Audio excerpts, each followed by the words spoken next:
नमस्कार दोस्तों, धर्म दर्शन में आपका स्वागत है।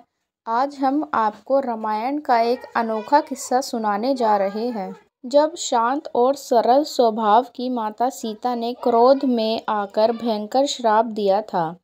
यह श्राप उन प्राणियों को दिया गया था जिन्होंने माता सीता और भगवान राम के समक्ष झूठ बोला था।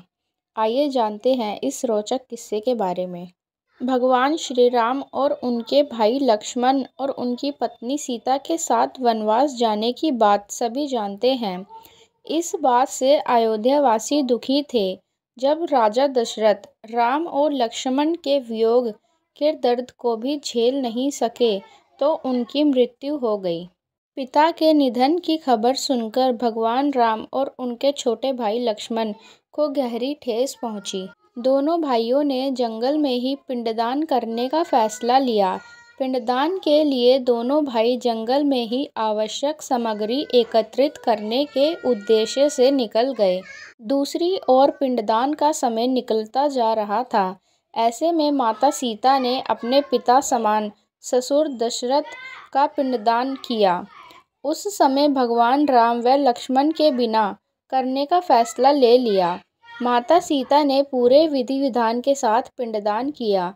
जब प्रभु राम और लक्ष्मण लौट कर आए तो उन्हें पूरी बात बताई और कहा कि उस पिंडदान के समय कौआ, पंडित, फल्गु नदी, गाय उपस्थित थे। माता सीता ने कहा कि प्रभु आप साक्षी के तौर पर इनसे सच्चाई पूछ सकते हैं। श्री राम ने इस बात की पुष्टि के लिए चारों से पूछा तो उन्होंने झूठ बोलते हुए इनकार कर दिया। बात पर माता सीता से दोनों भाई बहुत नाराज हो गए क्योंकि उन्हें ऐसा लगा कि सीता माता झूठ बोल रही हैं। इससे माता सीता बहुत क्रोधित हो गई और झूठ बोलने की सजा देते हुए आजीवन श्रापित कर दिया।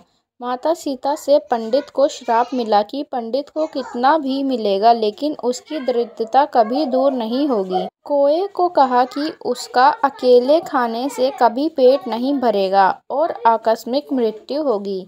फल्गु नदी को श्राप मिला कि पानी गिरने के बावजूद ऊपर से हमेशा सूखी ही रहेगी और नदी के ऊपर पानी का बहाव कभी नहीं होगा। माता सीता ने गाय को भी श्राप देते हुए कहा कि घर में पूजा होने के बाद भी गाय को हमेशा जूठन ही खाना पड़ेगा। रामायण में भी इस कथा का जिक्र मिलता है। ऐसी और जानकारियों के लिए हमारे चैनल को सब्सक्राइब करें। धन्यवाद।